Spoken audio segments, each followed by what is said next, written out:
माय channel तुमची मुस्कान lifestyle. आणि जसं मी तुम्हाला प्रॉमिस केलेलं आहे की मी डेली ब्लॉगिंग करणार आहे. आणि आपण कालपासून एक गोष्ट स्टार्ट केलेली आहे की माझ्या लाईफमध्ये घडलेली खरी स्टोरी मी तुमच्यासोबत शेअर करणार आहे. मग तुम्हाला टॉपिक माहिती आहे की मी आजीबद्दल बोलतीये. आणि मला माहिती आहे तुम्हाला हे बोर पण होत असेल, कारण काय ही हे टॉपिक घेऊन बसली आहे. बट ती व्यक्ती माझ्या आयुष्यातली खूप इम्पॉर्टंट व्यक्ती आहे. कारण जसं मी तुम्हाला कालच्या ब्लॉगमध्ये सांगितलं, शी वॉज माय वर्ल्ड. आणि मी जिथंही जाईन ना, ती माझ्यासोबत ॲज अ शॅडो सारखी असते. तिची आठवण असेल, आमचे मेमरीज असतील, खूप काही गोष्टी आहेत जे आम्ही एकत्र स्पेंड केलेले आहेत. खूप काही मेमरीज आहेत. आणि जेव्हा मी लहान होते, म्हणजे ती नाही का, एक न कळतं वय असतं जेव्हा आपल्याला आईबापांची गरज असते. तर तेव्हा माझी आजी माझ्यासोबत एकदम काय म्हणतात, बॅकबोन सारखं उभी होती. त्याच्यामुळं माझ्या लाईफमध्ये माझी आजी खूप जास्त इम्पॉर्टंट आहे मला. आणि माझ्या आजीचं दरवेळेस एक म्हणणं राहिलेलं आहे की मुस्कान, किती जरी प्रॉब्लेम्स आले ना, तू स्ट्रॉंग राहा, तू हॅपी राहा आणि तू कोणासाठी बदलू नकोस, तू जशी आहे तशी राहा. मला माहिती तू काही चुकीचं करत नाहीये, कारण तिने मला खूप जास्त जवळून बघितलेलं आहे.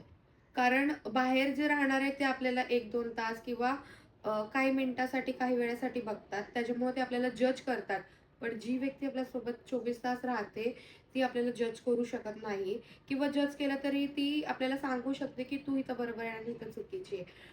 आणि जे लहानपणी मी प्रॉब्लेम फेस केलेत, ते सगळ्या गोष्टी मला सांगायच्या नाहीयेत. कारण सोशल मीडियावर मी त्या गोष्टी नाही सांगू शकत, की माझ्यासोबत लहानपणी काय-काय गोष्टी घडल्यात किंवा किती टॉर्चर झालंय, किती त्रास मी सहन केलंय, त्या गोष्टी मी नाही सांगू शकत. बट हां, लहानपणीमधले बॅड डेज किंवा ते प्रॉब्लेम्स साईडला ठेवून माझे आजीसोबतचे बेस्ट मेमरीज मी शेअर करेन. मला खूप जास्त आवडेल. आय होप अजून कोणाला तरी असं वाटत असेल, की माझ्या आजीसोबत ही अशी मेमरीज होते किंवा असले असते, जे त्यांनी मिस केले असतील. तर मी जेव्हा पण म्हणजे मी जेव्हा पण अशी जे काही प्रॉब्लेम फेस करत होते, तेव्हा मी सॅड व्हायचे, नर्व्हस व्हायचे आणि खूप जास्त डिप्रेस होऊन रडायचे, की माझं तर वय पण नाहीये आणि मी ह्या सगळ्या गोष्टी फेस करतीये, जे की ज्यात माझी काहीच चूक नाहीये. मला त्या गोष्टीचं पी पण माहीत नाहीये आणि त्या गोष्टीसाठी मला इतकं त्रास दिलं जातंय आणि ती गोष्टी मला, ती वस्तू किंवा ती गोष्ट मला नको नको आहे त्यांच्याकडनं. तरी मला एवढा त्रास दिला जातंय. तर जेव्हा मी ही गोष्ट बोलून आजीकडे रडायचे किंवा डिप्रेस बसायचे, शांत राहायचे, तर माझी आजी मला प्रेमाने जवळ घ्यायची आणि डोक्यावरनं हात फिरवायची आणि मला एकच गोष्ट समजवायची, की "बाळा, टेन्शन घेऊन, रडून, खचून काही नाही होत. तू जेवढं त्यांच्यासमोर स्ट्रॉंग राहशील, ते तुला त्रास देणं कमी, म्हणजे ते स्वतःहून त्यांना लाज वाटेल, की यार आपण एवढ्याशा जीवाला त्रास देतोय, पण ती आहे तशी स्ट्रॉंग आहे आणि ते स्वतः हार मानतील. तर तू स्ट्रॉंग राहा. मी आहे, कायम तुझ्यासोबत आहे." आणि ती जरी किती बिझी असली ना, तर आमचं एक ठरलेलं शेड्यूल होतं, की आम्ही दिवसभर काही करू दे, म्हणजे माझं शाळेत जाणं वगैरे आणि तिचं काय असेल, कुठे जाणं, येणं वगैरे. बट आमचं एक ठरलेलं अशी गोष्ट होती, जी खूप बेस्ट गोष्ट होती. लाइक आम्ही रात्री झोपताना एकमेकांसाठी आवर्जून टाईम काढायचो आणि ती तिच्या सिक्रेट्स, म्हणजे तिने दिवसभरात काय-काय केलंय, काय नाही केलंय, त्या सगळ्या गोष्टी ती मला सांगायची आणि दिवसभरात माझ्यासोबत काय-काय झालंय, मी काय केलंय किंवा मी कुठे चुकलीये, मी काय केलंय, मी काय नाही केलंय, या सगळ्या गोष्टी मी तिच्यासोबत शेअर करायचे. आणि इव्हन माझे सिक्रेट सुद्धा, म्हणजे कोणी मला काय विचारलं असेल, कुठल्या पोराने काय विचारलं असेल किंवा मला प्रपोजल्स आले असतील, तेव्हा आपल्याला एवढं काही कळत नसतं त्या वयात. तर कोणी मला असं काही विचारलं असेल, तर ते पण मी माझ्या आजीला सांगून द्यायचे, की मला ह्या पोराने असं विचारलंय किंवा हे, या गोष्टी. आणि आम्ही पूर्ण म्हणजे नाही का, रात्री बसून फुल गप्पा मारून एकमेकांच्या चुगल्या करायचो, एन्जॉय करायचो. ती मोमेंट्स खूप भारी होते आणि मी ते खूप जास्त मिस करते. आणि कधीतरी मी अशी दमून घरी आले ना, तर मला तिची कमी खूप जास्त भासते. रडायचं नाही मला. कारण की जेव्हा पण मी असं म्हणजे तेव्हा तर मी कामाला वगैरे नव्हते जात. मी लहान होते आणि मी शाळेत जायचे. तर मी जेव्हा पण शाळेवरनं यायचे, तर मला अजूनही आठवते, माझं परफेक्ट टायमिंग होतं घरातनं बाहेर निघायचं आणि घरात यायचं. तर त्या टायमिंगला जेव्हा मी घरात एंट्री करेन ना, तर मला टेबलवर चहा आणि माझा फेव्हरेट बिस्किट, माझं फेव्हरेट बिस्किट होतं हाईड अँड सीक, अजून पण आहे. तर ते रेडी असायचं कधी पण, कारण त्याच्यानंतर परत परत माझे बाकीचे रुटीन्स असायचे, म्हणजे क्लासेस वगैरे. माझ्या आजीने माझं शेड्यूल खूप खूप म्हणजे खूप असं हे करून ठेवलं होतं, की हिने कुठं काही चुकीचं नाही केलं पाहिजे म्हणून पण. आणि मला असं कोणाच्यात जाणं, आय एम सॉरी,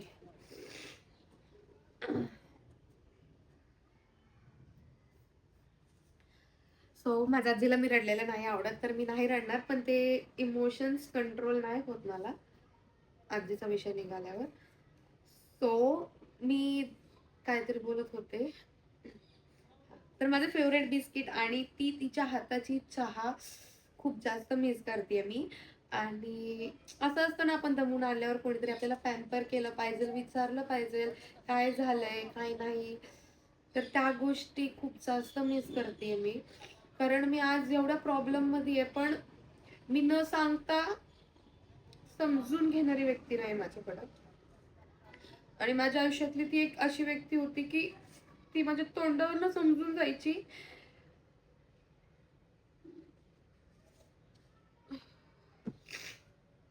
की माझा आजचा दिवस कसा गेलाय हा. माझ्या फेस वरनं तिला कळायचं की आज हिच्यासोबत काहीतरी वाईट घडलंय किंवा हिला कोणीतरी काहीतरी बोललंय. हे ती मी न बोलता माझ्या तोंडावरनं तिला कळून जायचं. मग माझ्या आयुष्यात तिच्यानंतर अशी कुठलीच व्यक्ती आली नाही जी की मी न बोलता समजून घेईल मला, किंवा माझं मनात काय चाललंय हे सांगेन. तर त्या गोष्टी खूप जास्त मिस करते मी. आणि मी बऱ्याच ब्लॉग्स मध्ये माझ्या सांगितलंय की मी देवाला नाही मानत.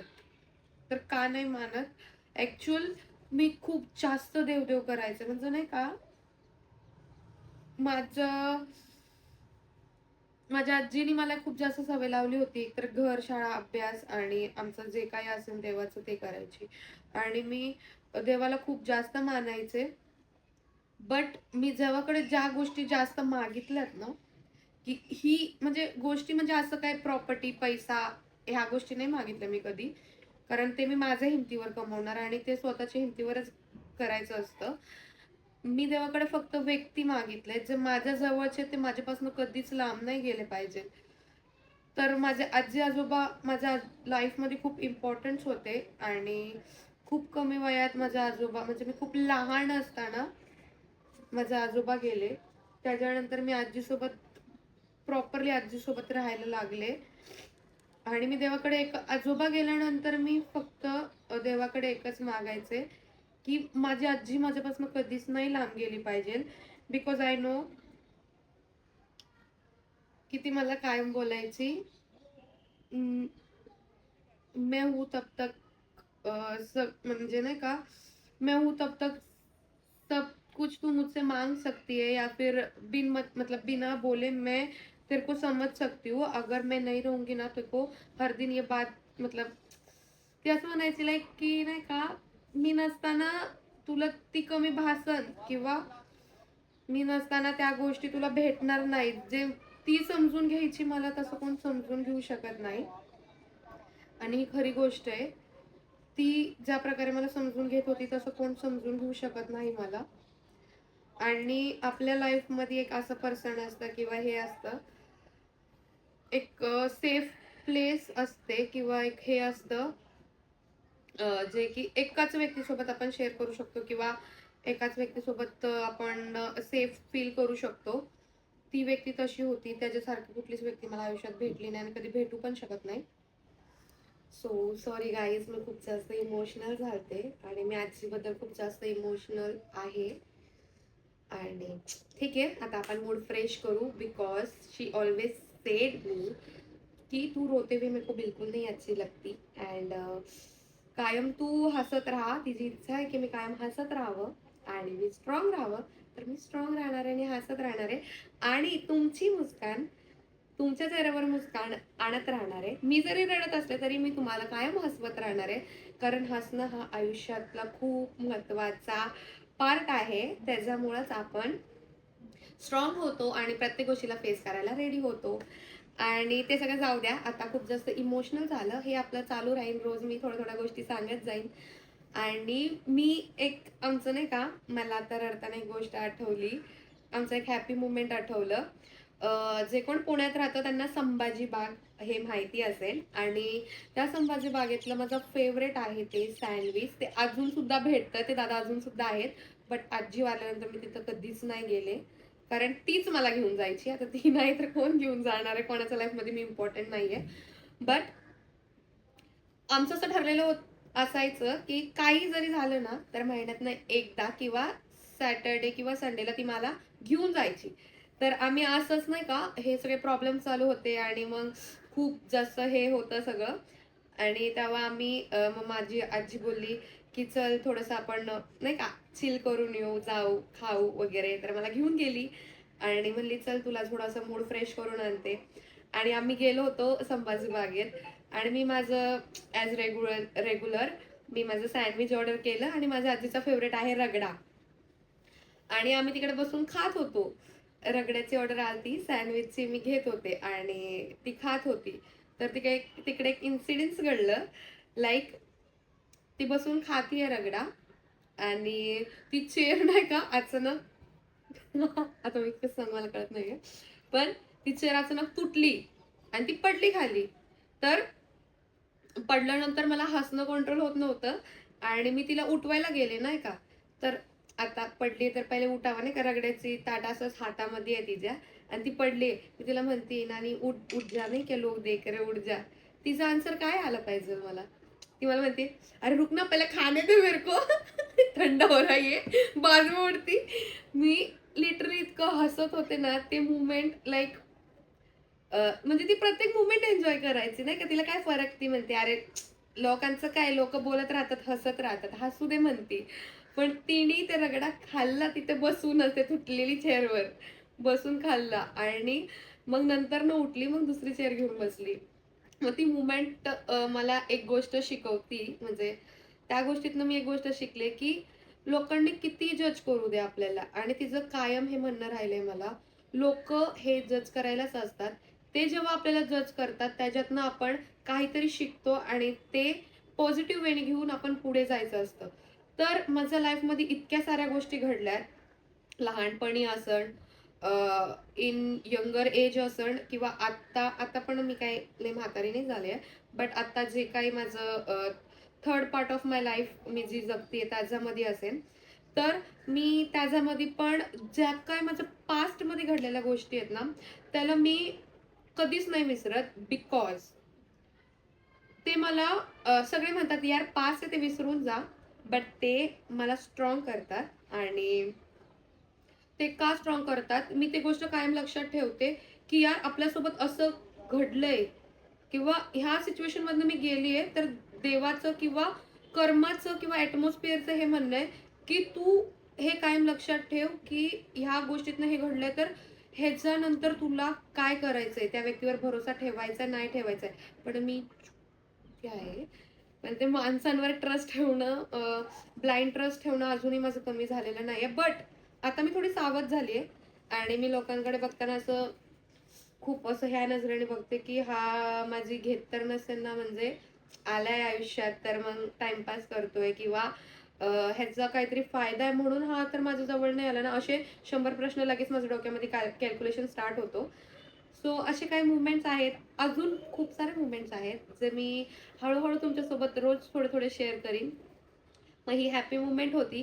पण त्या सगळ्यातनं तुम्हाला हेच सांगायचं आहे मला की लोक तुम्हाला जज करायला असतात, बट तुम्ही त्या जजमेंटला पॉझिटिव्ह वेनी घ्या आणि फेस करा आणि स्ट्रॉंग राहा आणि असंच कायम हसत राहा. मी थोडीशी इमोशनल झाले, तुम्ही नका होऊ. बट ती आलेली एक काळी रात्र ज्याच्यात मला कुठल्याच प्रकारची वॉर्निंग नव्हती किंवा त्या गोष्टीला मी कधीच तयार नव्हते. आणि त्या गोष्टीमुळे माझी आजी माझ्यापासून लांब गेली. या गोष्टीचं मला खूप जास्त हे आहे, रिग्रेट आहे, की मी तिची कुठलीच इच्छा पूर्ण नाही करू शकले किंवा तिची अजून एक इच्छा होती. ती इच्छा मी सांगेन पुढच्या ब्लॉगला. ती इच्छा असं मला वाटतं, की मी पूर्ण केली पाहिजे होती आणि तिचे जे शब्द आहेत किंवा लास्ट म्हणजे ह्या सगळ्या गोष्टी व्हायच्या आधी आमची एक भांडणं झाली तेव्हाचे तिचे जे लाईन्स आहेत, ते लाईन्स मी कधीच विसरू शकत नाही माझ्या आयुष्यात. सो ठीक आहे. हा थोडासा इमोशनल ब्लॉग झाला. आपण आजसाठी एवढंच. जास्त मी बोलू शकत नाहीये कारण मला अजूनही रडू येते. So thank you guys. इथपर्यंत जर माझा ब्लॉग बघितला असेल किंवा ह्याच्या आधीचा ब्लॉग बघितला असेल आणि नवीन व्ह्यूवर्स असतील तर लाईक, कमेंट, शेअर, सबस्क्राईब करायला विसरू नका. आणि जसं तुम्ही मला प्रेम देताय तसंच भरभरून प्रेम द्या. आणि हा, माझ्या आजीचं जानेवारी महिन्यामध्ये बर्थडे, तर माझ्या आजीसाठी माझ्याकडनं गिफ्ट हा द्यायचा आहे मला, की माझे 1000 सबस्क्रायबर्स पूर्ण झाले पाहिजे. मी तर मेहनत घेतेय, पण तुमच्या सर्वांच्या सपोर्टची खूप जास्त गरज आहे. तर गाईज प्लीज 1000 सबस्क्रायबर कंप्लीट करा. अजून 500 पण झाले नाहीयेत. तर असंच प्रेम द्या आणि लवकर लवकर सबस्क्राईब करा. Love you guys and be strong. Keep smiling.